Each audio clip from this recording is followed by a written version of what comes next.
সবাইকে স্বাগত। আজ আমি নাউনের নাম্বারিংস অর্থাৎ সিঙ্গুলার থেকে প্লুরাল কিভাবে করতে হয় তার দ্বিতীয় পার্ট নিয়ে তোমাদের সামনে উপস্থিত হয়েছি। ইতিমধ্যেই আমি নাম্বারিং এর প্রথম পার্ট তোমাদের কাছে তুলে ধরেছি এবং নেমিং ওয়ার্ডস বা নাউন কাকে বলে তারও একটি ভিডিও আমি ইতিমধ্যে আপলোড করেছি। যদি তোমরা কেউ এখনো না দেখে থাকো তাহলে ডেসক্রিপশন বক্সের লিংক থেকে তোমরা সেগুলি দেখে নিতে পারো। এই সমস্ত ভিডিওগুলির মাধ্যমে তোমরা অতি সহজে গ্রামারগুলি রপ্ত করতে পারবে বলে আশা রাখছি। তোমাদের যদি ভিডিওগুলি পছন্দ হয় তাহলে লাইক, শেয়ার ও কমেন্ট করতে ভুলবে না এবং নতুন নতুন ভিডিও পেতে তোমরা কমেন্ট করো এবং সাবস্ক্রাইব করে বেল আইকনটিকে ক্লিক করো।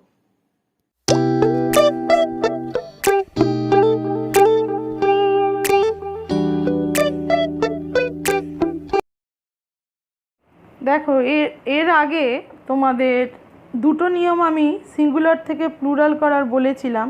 আশা করি সেগুলো খুব ভালো করেই রপ্ত করেছো এবং নিয়মগুলো খুব সোজাভাবেই মনে রেখেছো। এখন আমি তৃতীয় নিয়মটা তোমাদেরকে বলছি। যদি কোনো নাউনের শেষে মানে কোনো শব্দের শেষে ও থাকে এবং তার আগে কনসোনেন্ট থাকে তাহলে সেই শব্দের শেষে ইএস যোগ করতে হয়। অর্থাৎ by adding ES ending in with a consonant before O, অর্থাৎ ও দিয়ে শেষ হবে শব্দটা এবং তার আগে যদি কনসোনেন্ট থাকে তাহলে সেখানে ইএস লাগাতে হয়। যেমন BUFFALO বাফেলো, বাফেলো ও দিয়ে শেষ, তার আগে কি আছে? ও এর আগে দেখো এল আছে, তাহলে এলটা কি? কনসোনেন্ট, তার জন্য কি হচ্ছে? ও এর পরে ইএস যোগ করতে হচ্ছে। পটেটো POTA ও এর আগে কি আছে? টি, টিটা কি? কনসোনেন্ট, তাহলে এটাও কি হবে? ও এর গায়ে ইএস লেগে যাবে। ঠিক এই রকমভাবেই ম্যাঙ্গো MANGO ও এর বিফোরে কে আছে? জি, জিটা কি? কনসোনেন্ট, তাহলে কি হবে? ও এর গায়ে ইএস বসবে। আর ঠিক বিপরীত ঘটনা, যদি ও এর আগে ভাওয়েল থাকে তাহলে কোনো কিছু তোমাকে এইভাবে চেঞ্জ করতে হচ্ছে না, শুধু এস লাগিয়ে তুমি করে দাও। যদি তোমার কনসোনেন্ট থাকে তখন শুধু ইএস লাগছে। এবার 4 নম্বর নিয়মে আসা যাক।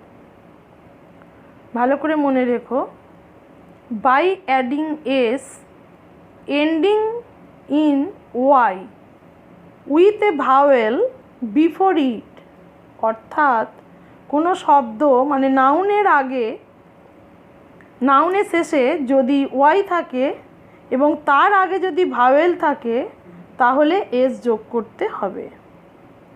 মানে যেটা ওয়াই দিয়ে শেষ হচ্ছে তার আগে যদি ভাওয়েল থাকে তাহলে সেটা তুমি এস দিয়েই যোগ করে দিচ্ছ, শুধু এস যোগ করে প্লুরাল করছো। তাহলে বিপরীত ঘটনাটা কি হচ্ছে? কোনো নেমিং ওয়ার্ডস অর্থাৎ নাউন অর্থাৎ শব্দের শেষে যেগুলো ওয়াই থাকছে আর তার আগে যদি কনসোনেন্ট থাকে তাহলে সেগুলোকে আমরা কি করব? ওয়াইটাকে উঠিয়ে আই বসাবো আর আই এর গায়ে ইএস বসাবো। অর্থাৎ by changing y into i and adding e s, অর্থাৎ ওয়াইটাকে আই এ ট্রান্সফার করব, চেঞ্জ করব এবং নতুনভাবে কি অ্যাড করব? ইএস। তাহলে আমাকে মনে রাখতে হচ্ছে এই নিয়মটাতে, এই 4 নম্বর নিয়মটাতে আমাকে মনে রাখতে হচ্ছে যদি শব্দের শেষে ওয়াই থাকে এবং ওয়াইয়ের আগে যদি তোমার কনসোনেন্ট থাকে তাহলে তখন আমি চেঞ্জ করছি, ওয়াইটা কি হচ্ছে? আই হচ্ছে আর তার গায়ে ইএস লেগে যাচ্ছে। তাহলে এরকম একটা উদাহরণ ধরো, আর্মি ARMY আর্মি, শেষে কি আছে? ওয়াই, ওয়াই এর আগে কি আছে? এম, এমটা কি? কনসোনেন্ট, তাহলে আমাকে কি করতে হবে?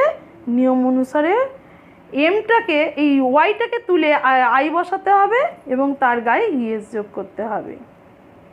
ঠিক এই রকম ডিউটি, ধরো DUTY, শেষে কি আছে ওয়াই, তার আগে কি আছে টি, টিটা কনসোন্যান্ট, তাহলে এখানেও ওয়াইটা উঠে IES হয়ে গেল। সিটি, CITY, সিটি, ওয়াইটা উঠে IES হয়ে যাচ্ছে, কারণ ওয়াই এর আগে টি আছে, টিটা কনসোন্যান্ট। কান্ট্রি, সব এই রকম করেই হবে। তোমাদের আর একটা নিয়মের কথা বলবো, যদি কোনো শব্দের শেষে এফ বা FE থাকে, তাহলে সেটাকে প্লুরাল করার সময় এফ বা FEটা উঠে যায়, উঠে গিয়ে সেখানে VES যুক্ত হয়। যেমন, অর্থাৎ কি বলতো, সিঙ্গুলার নাউনের শেষে যদি এফ বা FE থাকে, তাহলে সেটা এফ বা FEর জায়গায় VS বসিয়ে প্লুরাল করতে হয়।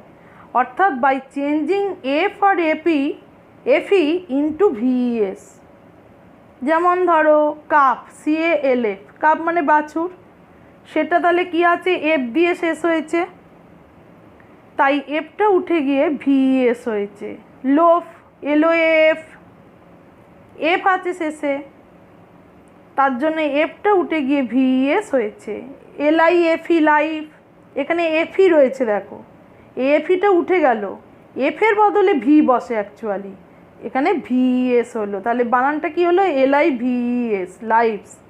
ঠিক এই রকম করে ধরো ওয়াইফ, WIFE, FE আছে, তাহলে এফের বদলে ভিটা বসছে আর ES যোগ হয়ে যাচ্ছে।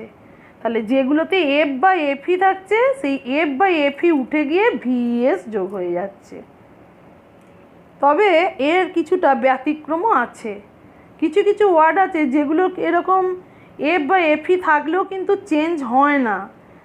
যেমন ধরো তোমাদের বলতে পারি CHIEF, চিফ, সেখানে কিন্তু এটা উঠে গিয়ে VES হচ্ছে না, CHIEF, তার গায়ে কিন্তু শুধু S লেগে যাচ্ছে। বিলিফ, BELIEF, সেটা কিন্তু চেঞ্জ হয়ে গিয়ে BLIEF, তার গায়ে দেখো S লাগছে। রুফ, ROOF, রুফ, সেটা রুফস হয়, ROOFS। Safe, SAP, safe, SAFE, chef's. এই কটা এরকম ব্যতিক্রম আছে, এগুলো মনে রাখতে হবে।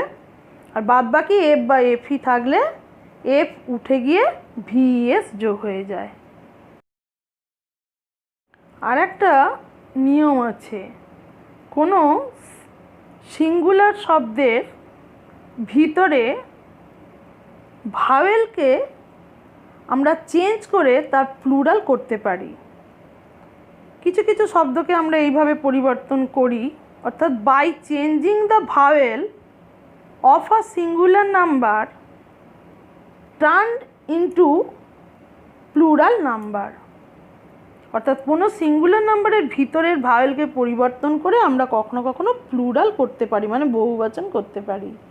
এরকম কিছু উদাহরণ আছে, বা তোমাদের সেগুলোকে মনেও রাখতে হবে। যেমন ধরো ম্যান, MAN, এখানে ভেতরে এর আগে দেখো এ আছে, এটা ভাওয়েল, এটাকে চেঞ্জ করেছি MEN, এটা ইতে পরিবর্তন হয়ে গেল। ঠিক এই রকমভাবে TOOTH, টুথ, ডবলও আছে, এই দুটো ভাওয়েল, এই দুটো কিন্তু EE হয়ে গেল, টিথ।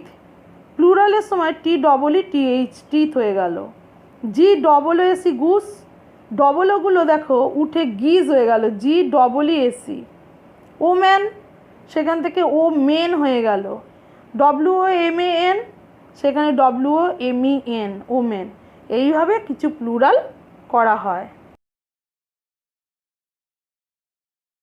আর একটু ছোট্ট করে একটু মনে রাখতে হবে যে কিছু কিছু ওয়ার্ড আছে যেগুলোতে EN বা REN, এই দুটো যোগ করেই প্লুরাল করতে হয়। অর্থাৎ some singular nouns forms their plural by adding EN or REN। অর্থাৎ কয়েকটি সিঙ্গুলার নাউনের শেষে EN বা REN যোগ করে তাদের প্লুরাল নাম্বার করতে হয়। যেমন ধরো বলতে পারি অক্স, ও এক্স, অক্স। এখানে অক্সের গায়ে ইএন যোগ করা হয়, অক্সেন, ও এক্স ইএন, প্লুরাল হয়। এইভাবে অক্সের গায়ে ইএন যোগ করে আমরা প্লুরাল করছি। ঠিক এইভাবে চাইল্ড, CHILD, চাইল্ড। এখানে দেখো CHILD এর গায়ে আমরা REN যোগ করি, চিলড্রেন। এই সমস্ত ওয়ার্ডগুলো একটু মনে রাখার বিষয়।